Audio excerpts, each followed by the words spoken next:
Madhava Kunja Bihari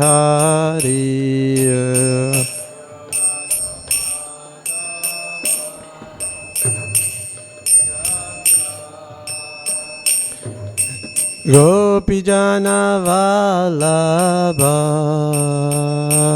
Giribaradhari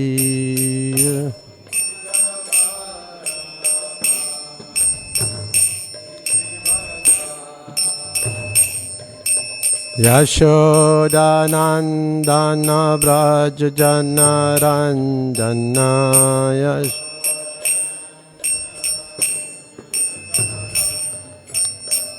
Jamuna Tira Vanachari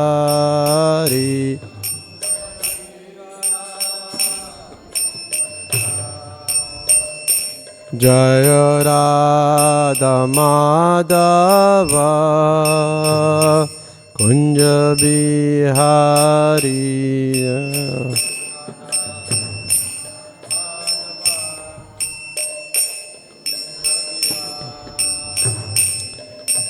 Gopijana Vallabha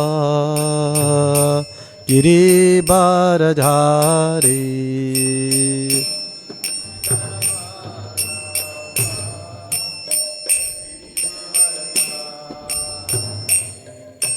Yashodanandana Brajajana Ranjana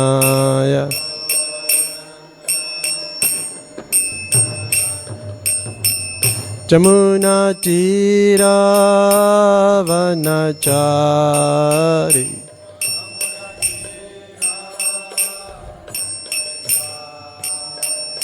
Jaya Radha Madhava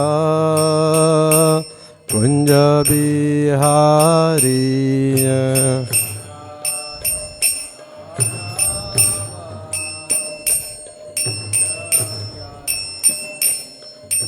Gopijana Vallabha Giribaradhari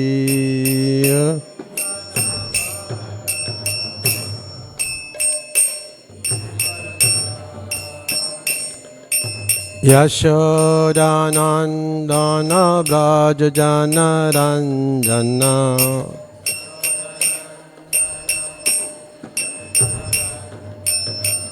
Jamuna Tira Vanachari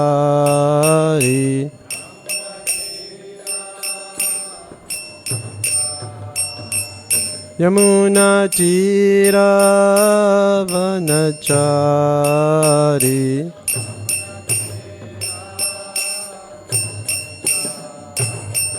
Yamuna Tira Vanachari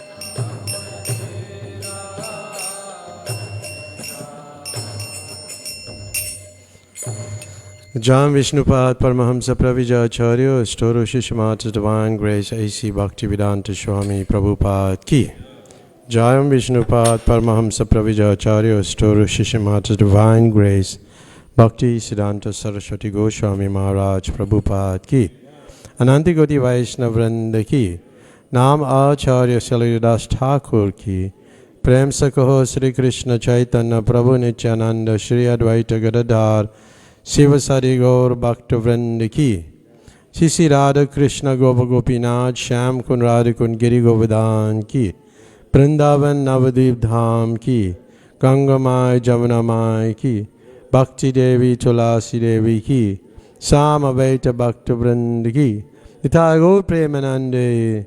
All glories to the assembled devotees. All glories to the assembled devotees. All glories to the assembled devotees. All glories to Shri Guru and Shri Gauranga. All glories to Srila Prabhupada. Srila Prabhupada Ki Jai.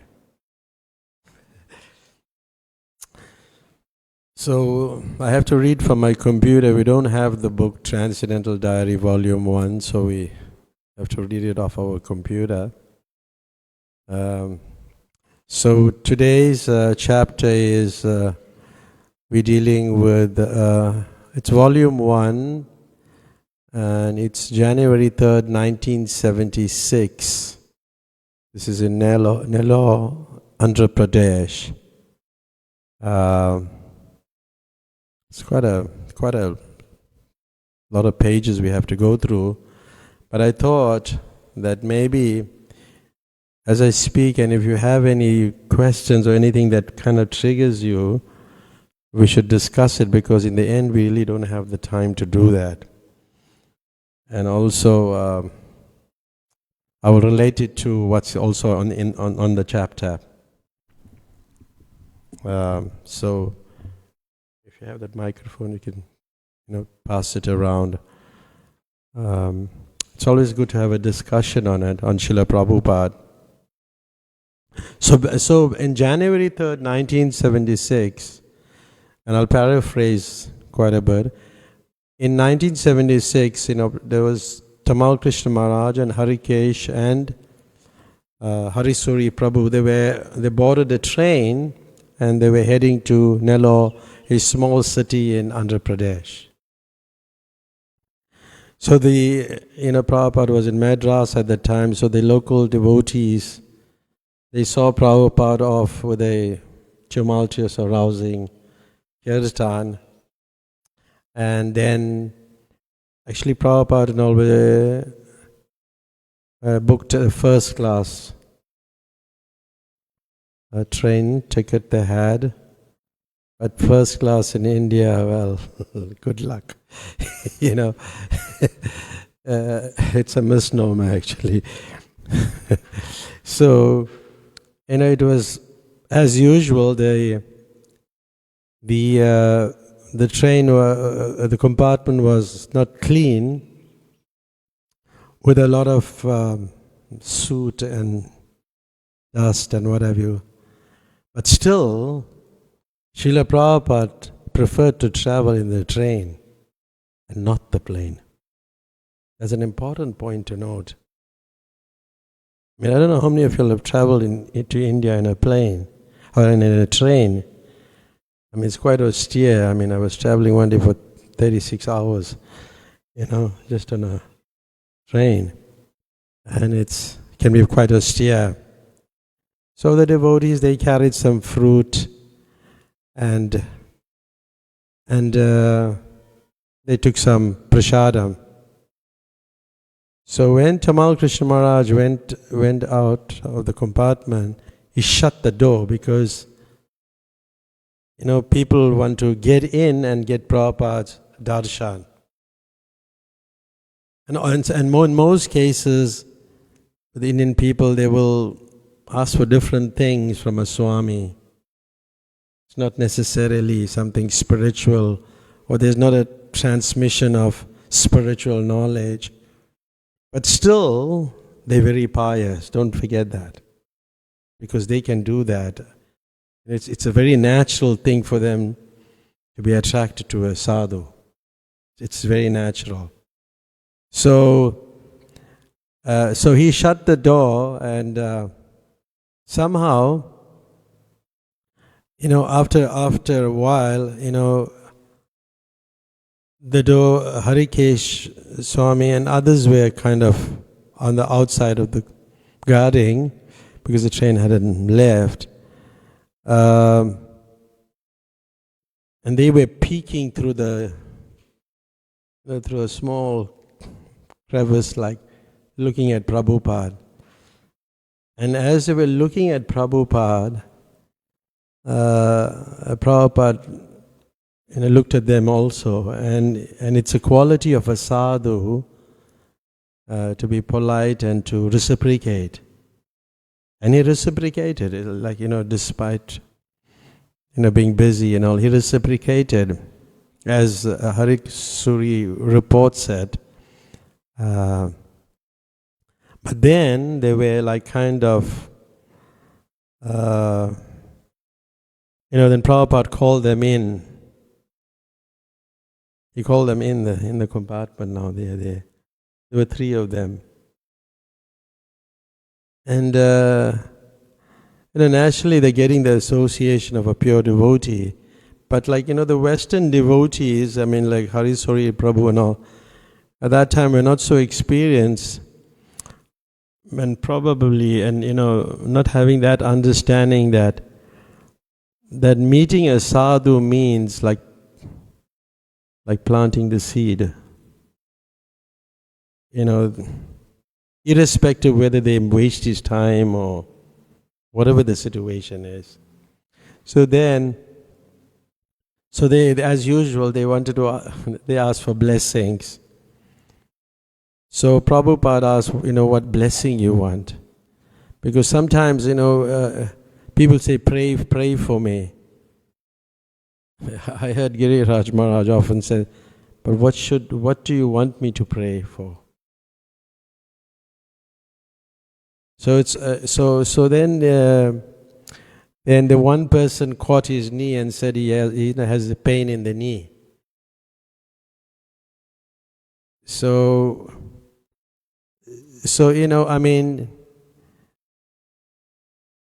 it's like, that's like Prabhupada is saying that they're trying to avoid paying the doctor's bill in another way, because this is meant for for the doctor.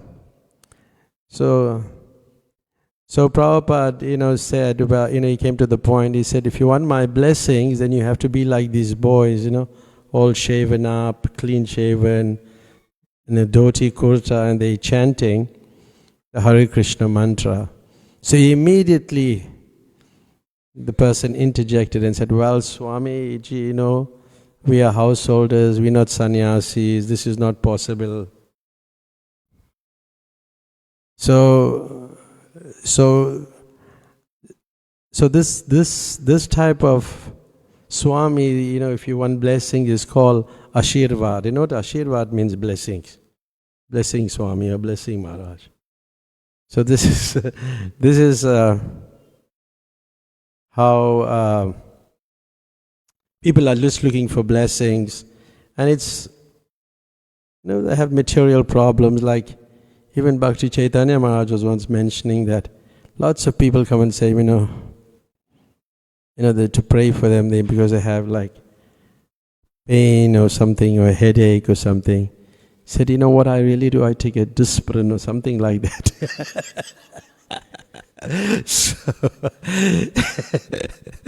So after a while, he had to tell them that. But the thing is, coming in contact with saintly people is definitely beneficial either way. It's like whether it's for some material benefit or for some spiritual, if you're asking for something spiritual, either way, it's beneficial. So it was a 3-hour long journey, and then the train arrived at Nelos railway station, and then there was again a tumultuous kirtan to receive Prabhupada. So when he's leaving, a saintly person, when he leaves, then he's like, you have like you also wish him well and have nice kirtan.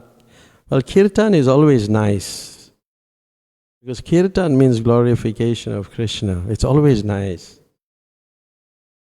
But I heard Prabhupada say, one day when Prabhupada was sick, and 2 devotees were chanting, but this kirtan is dead. And he said, call other devotees. So they called Raghunath Maharaj to sing for him, and Prabhupada was very pleased with his singing. So it's also there, but the general principle, kirtan means glorification of the Lord. Yeah. Sometimes we also say, it was just so dead, because we don't feel that ecstasy. But not feeling that ecstasy in chanting Hare Krishna, it's not probably the singer's fault. It's probably your own consciousness that, like, you'll want to even. I watch from here. I see devotees walk out during kirtan also, and that is something that's like, which comes up. We could discuss it later, but it really comes up. Does anybody have any questions from what we just said? Yes.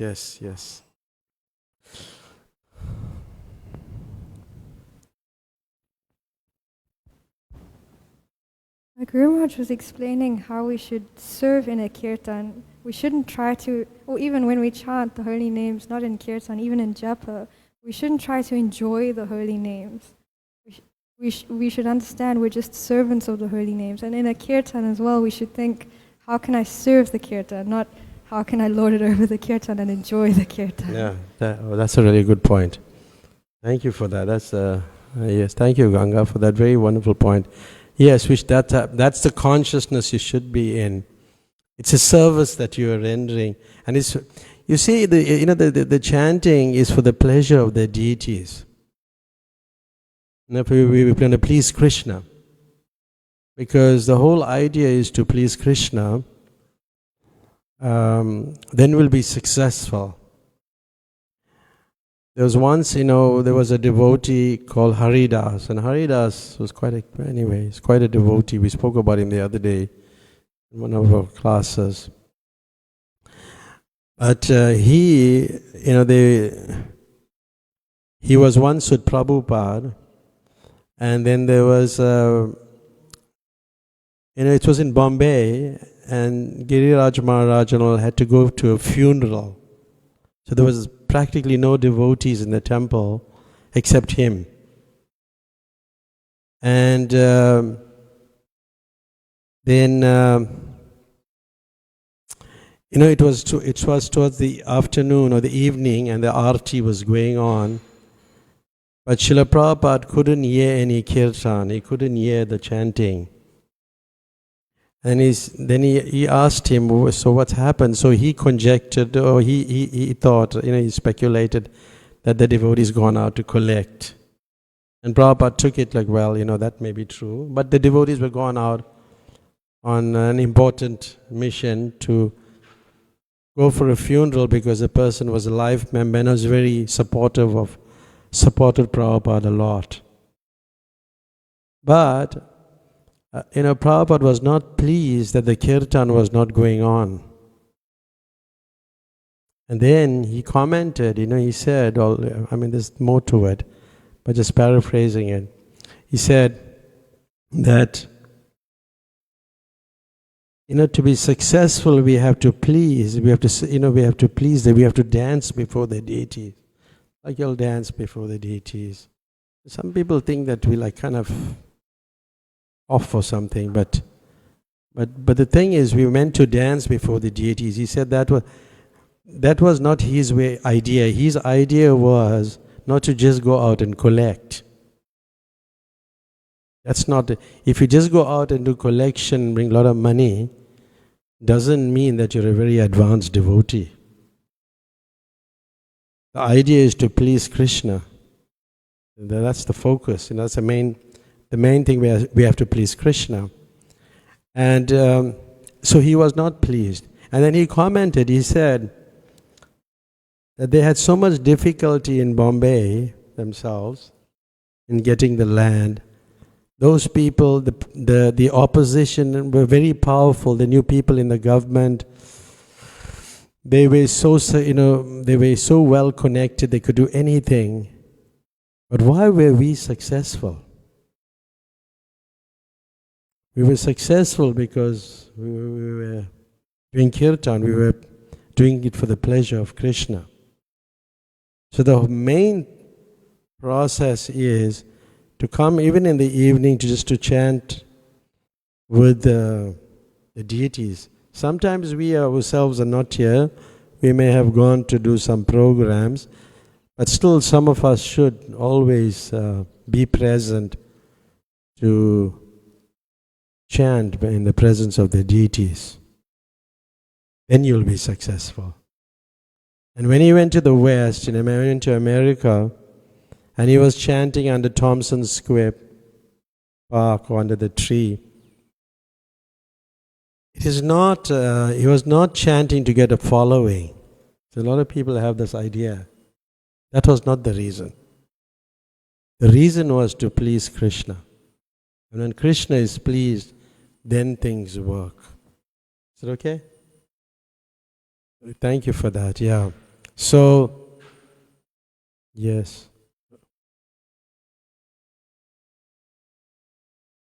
Good point. afternoon tune, and then when you come at that particular time and there's a different tune, then you're also not in tune, so you walk out. No, that's a reality. I'm just, because you're so accustomed to a certain tune for the morning. And it's You mean tune or you mean the rag? Because the rag, yeah. Oh, okay, yeah. I mean, or the morning rag, but in the morning we're singing the morning rag. Yes. But that's important. We can't sing a tune.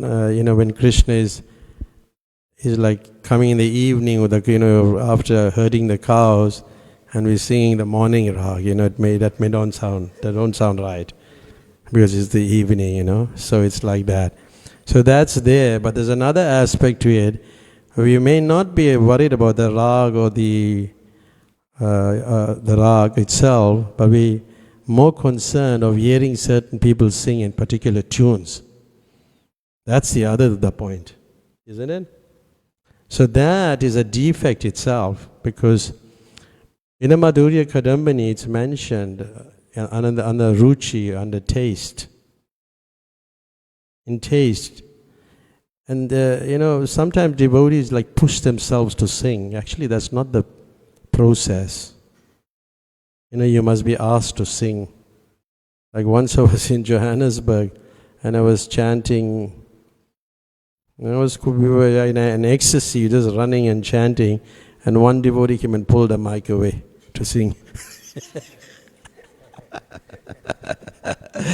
So another devotee, Raghunath Prabhu, he chastised that devotee, Anyway, so that also happens.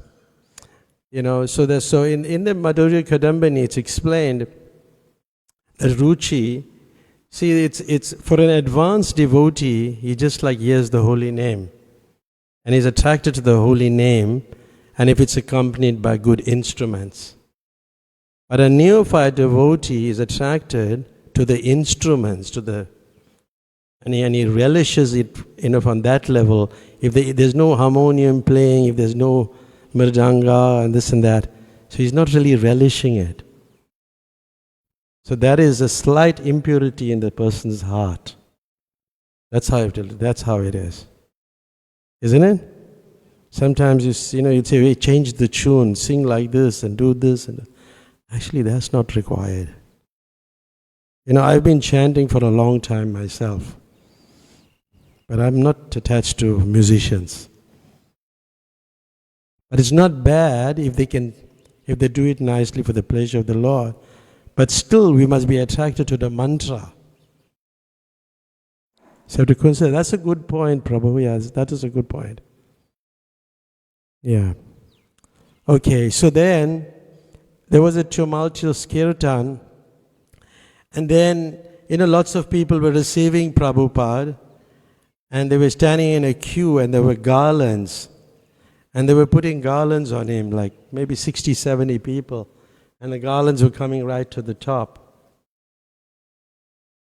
And now Harikesh Prabhu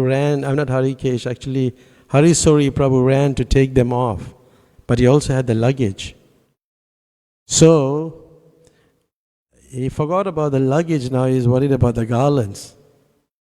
And then later he realized that he don't have the luggage. He left it on the train, outside the train, on the platform of the station. And then Harikesh asked him where it is, and he was really upset the way he puts it. Harikesh came to him and demanded to know where the suitcase was. So then he rushes and gets the suitcases, and let me just read it. Oh, no, I left them on the platform. I've forgotten all about them in such a rush to aid Prabhupada. And I earned another civic rebuke from Harikesh for my foolishness. Fortunately, when the crowd cleared, the suitcases were still where I had left them. So he still got the suitcases. But the point is, it's an important point to note, that when you're doing a particular service, the focus has to be in what you're doing. It's just one thing at a time. You can't do two things. Don't multitask. You just do one thing at a time. And that is given in the scriptures. You'll see that in the pastimes of Mother Yashoda. And Mother Yashoda, leaves Krishna to attend to the milk. She do one thing. Isn't it? And Prabhupada writes it in that purport, that yes, you must do one thing at a time. So here he was trying to do two things, and this is how servants are. They think, it's like sometimes we want to control the whole thing. But it shouldn't be like that. You do one thing at a time. And that's important to note in this. When I read this, I was thinking about it. Just concentrate on one thing and be focused. Like we were recently in India, and hopefully tomorrow I go again. But recently I was in India, and somebody was serving prasadam. The lady is looking that way and got the spoon and trying to serve the people. There's really no focus. And later they showed there, I saw it on Facebook also. So there's no real focus. So you have to be focused in your service. This is what we learned from here. Does anybody want to make any comment on that? Yes.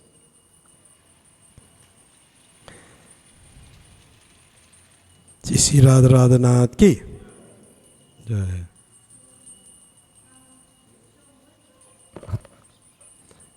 It's broadcast, so you have to talk. People have to hear you. Krishna Dear Prabhu.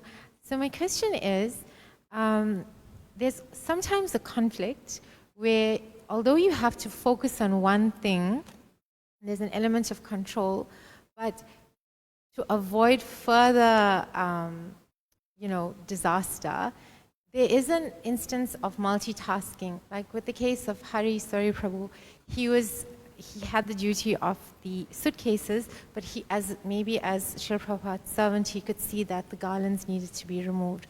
So thankfully, the suitcases were not taken away. Yeah. But that often sometimes happens in service. You may have a primary service and there's two things happening. So how do you manage that? Do you just let it be, let Krishna take over, pray that another devotee appears? Yeah, it's important, to learn, and this is something very important to learn for ourselves, is delegation. Because, we want to get full credit for lots of things. We do lots of things. That's the whole thing in our consciousness. We really want to do lots of things ourselves. But when you give it to others, like I was serving with Sukumari, we serve with Giriraj Maharaj. Sometimes she's telling me, do this, do that. Swarup will say, okay, do this, do that. They're not doing it themselves, everything. They kind of delegate it properly. There were already a few people there. You understand the point? So that's important, like for the servant, to know the mind of the spiritual master also. And to know what to do, to be proactive. That's an important quality. But if you don't do that, and then you start doing everything yourself, you can either, you get frustrated after a while, because you can't do so many things yourself, multitasking, and you'll want to leave, or then you'll think, what, let me get other people to do it. Then you'll come to that point of realization. And this happened quite often with devotees. They want to do too many things themselves. There's so many examples. I don't need to give you names, but there's so many. So it's important for delegation. And that was Prabhupada's system. That you kind of give others, because if you're in charge of something and you give it to others, actually you get more benefit. Because you're engaging more people in Krishna's service, and and you get more mercy like that. But if you think you're going to just do everything yourself, and you want everything for yourself, that's not going to work. And you'll find after a period of time that, actually you become a controller, and that's not good. I mean, that's not very good. You want to dictate and control, and then you feel you own people, and you'll do different things. It leads to that. This person is under my control. I mean, that's very common, and we have to be careful about that also. Is it okay?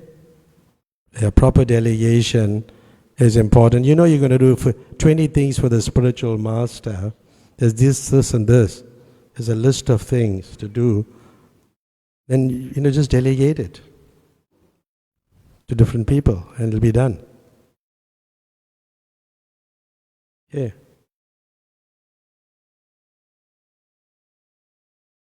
I can tell so many things about it, but we might not have that so much. Some other time we can talk more about it. Yeah. Okay. Yes.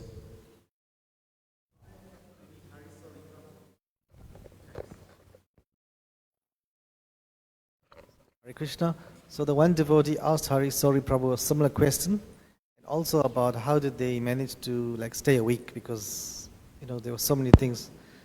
And then Hari Sori Prabhu said that Prabhupada had a very fixed routine and schedule, and that's what made it easy, because they just knew what to be done, when's to be done, and the schedule was so fixed.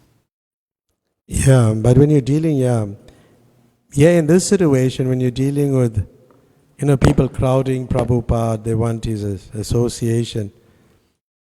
Yeah, it's a little challenging at times, but still, if you travel, if you're traveling India, and sadhus, people are going to crowd sadhus anyway. It's like a normal thing. So one has to think about, this is definitely going to happen. Because those 3 people, they were waiting, even 3 of them they got into the compartment. So when you come out, there's going to be so many people around you, So it's like that, especially a person in a category of Prabhupada. So then they land into which is Prabhupada had fixed schedules, but sometimes, he's on the Raghunath platform. He's always on the Raghunath platform. Some things are spontaneous, also he started doing. Yeah. So then they meet. There were two sisters who wanted to offer Prabhupada some land, an estate. I'll just read that. The estate is divided into 2 sections, 7 and 2 acres, all surrounded by 10-foot high wall. The sisters are donating both parcels of land to ISKCON. But as time goes, there's some reluctance in giving it. There's some reluctance. But then, I think it was probably Hari Suri. Yeah, so Hari Suri Prabhu, he looked through the window and he saw a hen coop. And he said, it's chickens, Srila Prabhupada. Probably he came to the conclusion that they may be eating eggs, and Prabhupada was able to stay there. So, staying in an environment like that may not be good. And they kind of really didn't ask them, but they in their mind they were thinking that these people were meat eaters. So then Prabhupada, then they concluded that they have to use clean utensils and cook separately.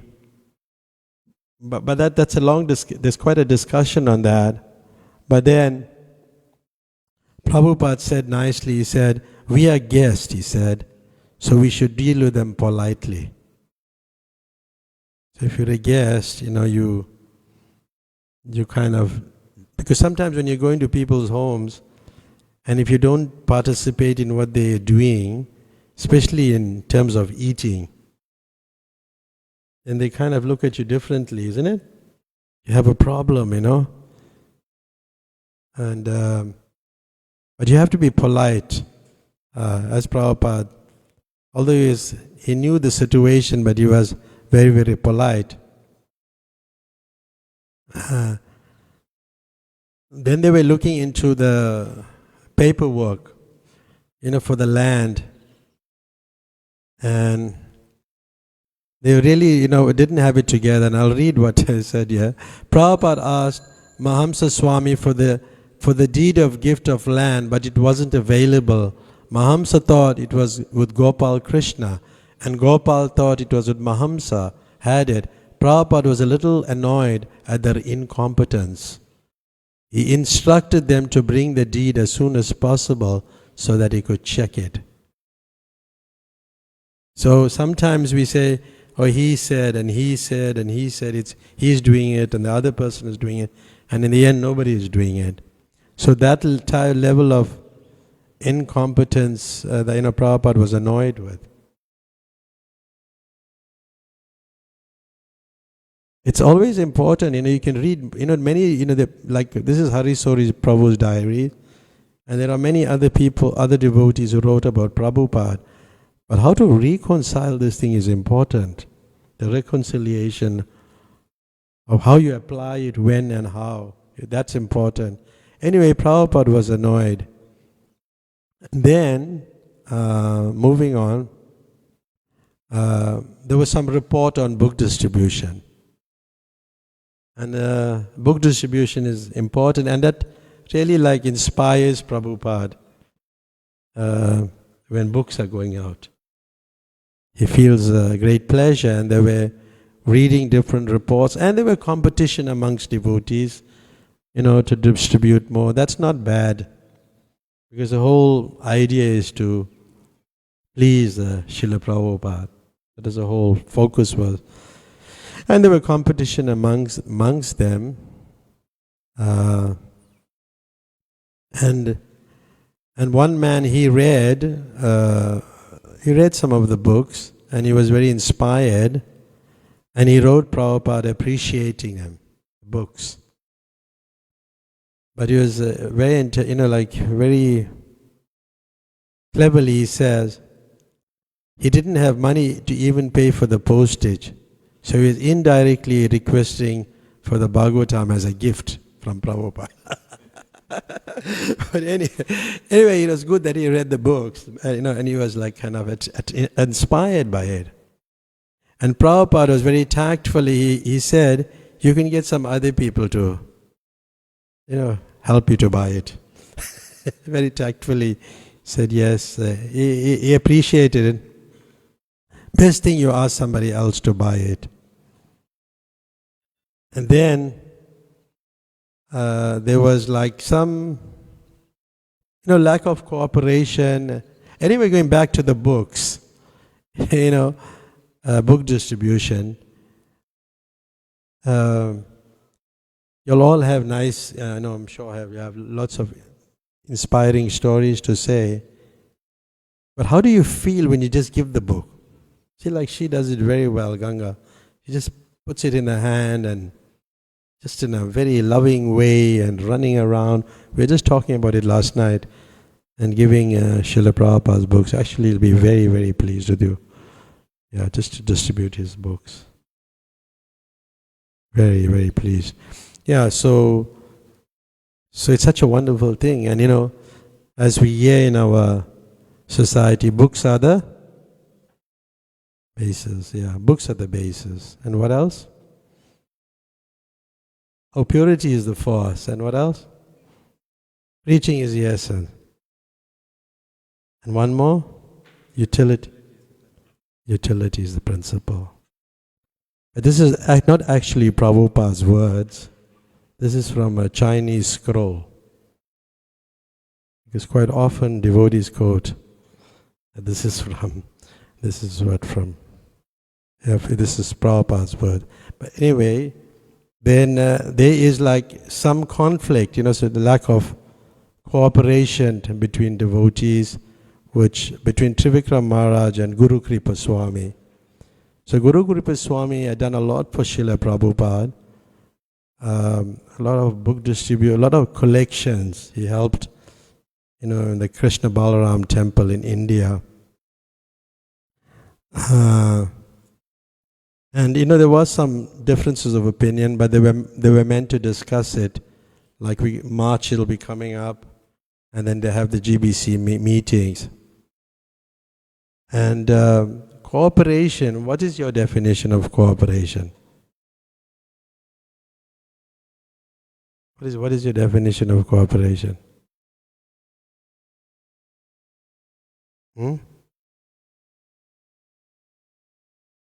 Like Prabhupada said, if I tell you, then you just do it. That's cooperation.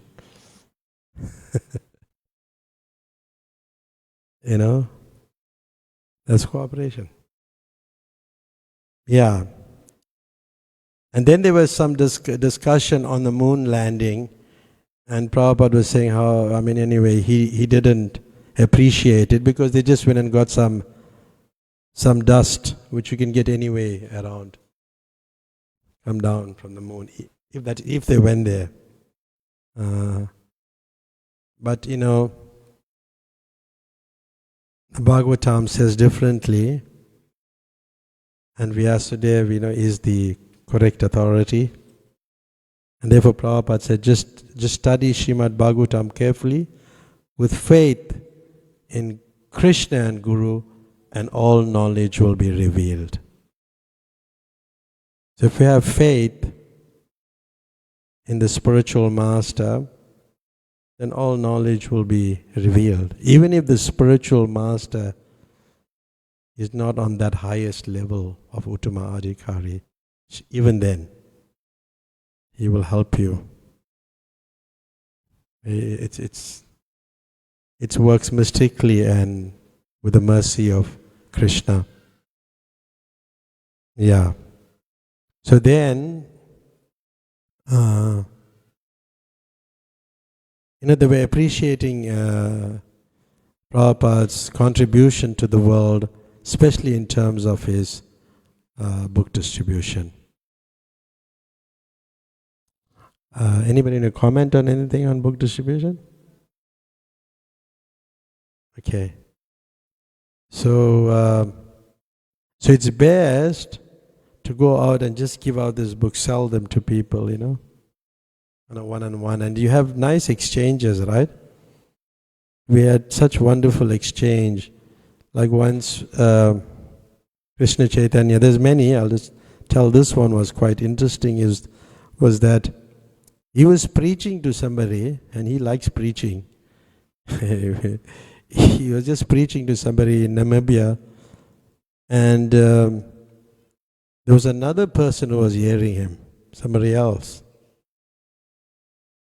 And somehow we should walk practically the whole day, and we were walking through all the different roads, and we went up it's nearing a park, it was nearing the park, up the road. One person came out running from a shop or something like that. Barber shop, that was right, it's a barber shop. He ran out of the barber shop, and he came out, and then he saw Krishna Chaitanya, and he wanted to buy the book. But he was overhearing what he was talking. It was quite interesting. So sometimes, the person that you're speaking to may not take the book, but somebody else may just hear it and be interested. And he came out and he took the book. And I asked him, what do you do? He reckon I'm a doctor. We just walked down the road. I met another person who got a very high qualification. We sold him a book. So people, these books has to go, and the way you do it, it's like if you have good sadhana and very good sadhana, you can distribute, and even if you may not distribute so much books, even if it's very little, but still the message is going out, knowledge has been given. And, they'll benefit. So we're moving on to January 4th, 1976. And this is interesting that the devotees, they did not rise that morning for Mangalarti and Kirtan. And Srila Prabhupada was very upset about that. He was not happy. And then he said, if our habits are not changed, then what is the use of spending so much money? You spend so much money to travel and do so many things. But our habits need to change, and we have to attend the morning program. Therefore, it is incumbent on every devotee who lives in a temple, in an institution, to come for the program, to be in the morning program, unless he's sick or he has some very, some condition that he can't make it. But it's very important for him to come for the morning program. On another occasion, Prabhupada was invited by some life members, and it was in Mahabaleshwar. I mean, it was like, it's like the Kashmir of India. Kashmir is a very beautiful place. And when it was a nice place, the devotees were very comfortable. It's a long pastime, but I'm just paraphrasing it. But then the devotees took prasadam, and they have like what is called like a lazy Susan. Like you have all the things in this. You can put all the sabjis, rice, and you spin the thing. You can take the rice and you spin it. You take the madhurya, that'll be good, I think. Then you can take some other preparation, But then, and then they took prasadam, and Prabhupada was very pleased. He said the prasadam was very tasty and everything. But the next morning, Prabhupada called one devotee and he said, "Do you hear that?" The devotee said, "Yes, Prabhupada." The devotee is snoring. He said, "Go and get him up. Go and get them up." So they all got up. And then Prabhupada explained that if we stay one more day here, our whole Krishna consciousness will be finished. So they were meant to stay for many days. He told them, right, pack the bags. So they all packed the bags. And it was difficult because they were meant to stay for many days. And they didn't know what to tell the host, and they said, "You can tell them I'm sick. I have to go back."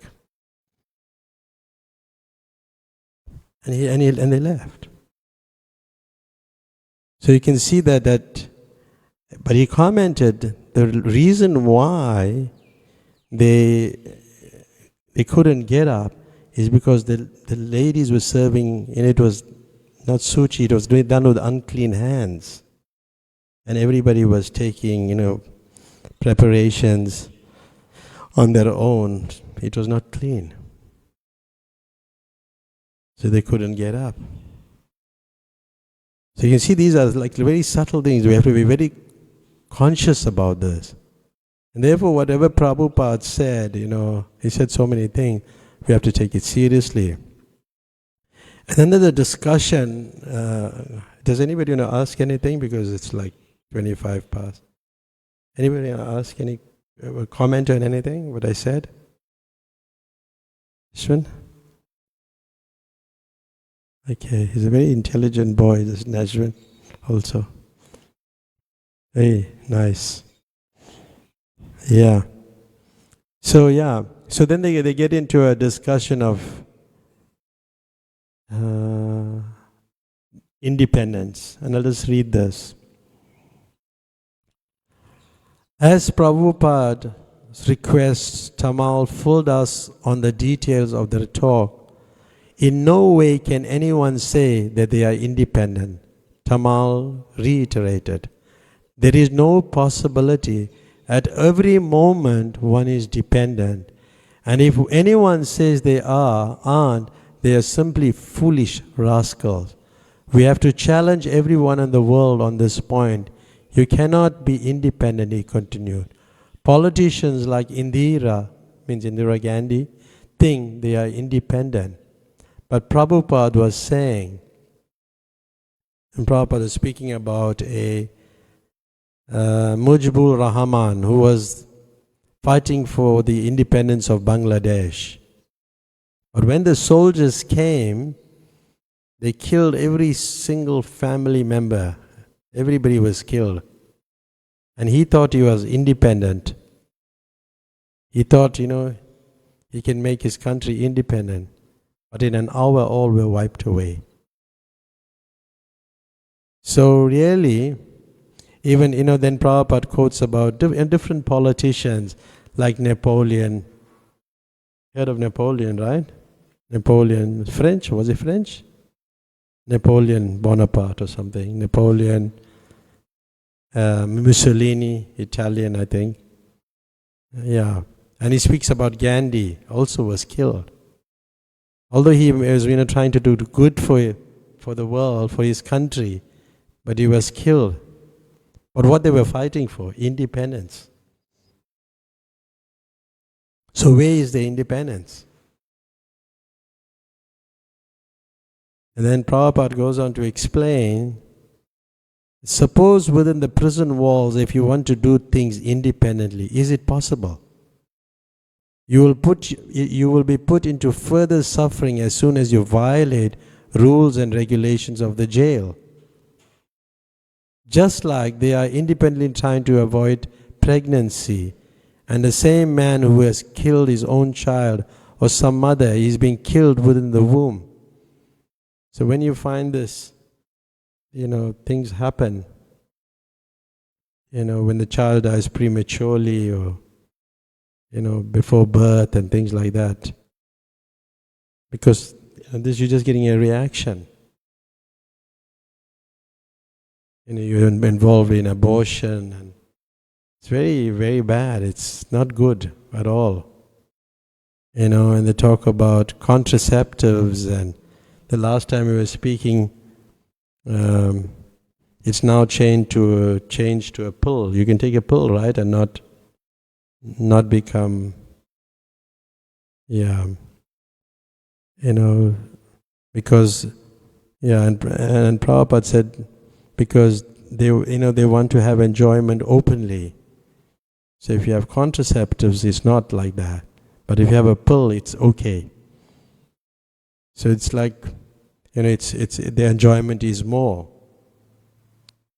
So these are always very, very dangerous, and we have to really think about these points that Prabhupada, these interactions Prabhupada had, and how much we can learn. And the discussion ensues, and I think maybe next week somebody can take over and complete it a little bit. There's not too much to complete it, but we'll stop here. We've got 2 minutes. If anybody would like to say anything. Does anybody want to say anything? Gopal Raj Prabhu? In the microphone. Give him the microphone. Yeah.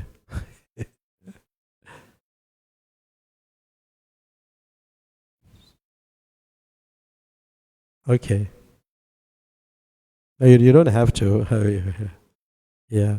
Anybody else would like to say anything? I'm just going. We only have 2 minutes. Okay. Srila Prabhupada ki jai. You just got a little bit more to finish it, but I think the devotee next week can finish it.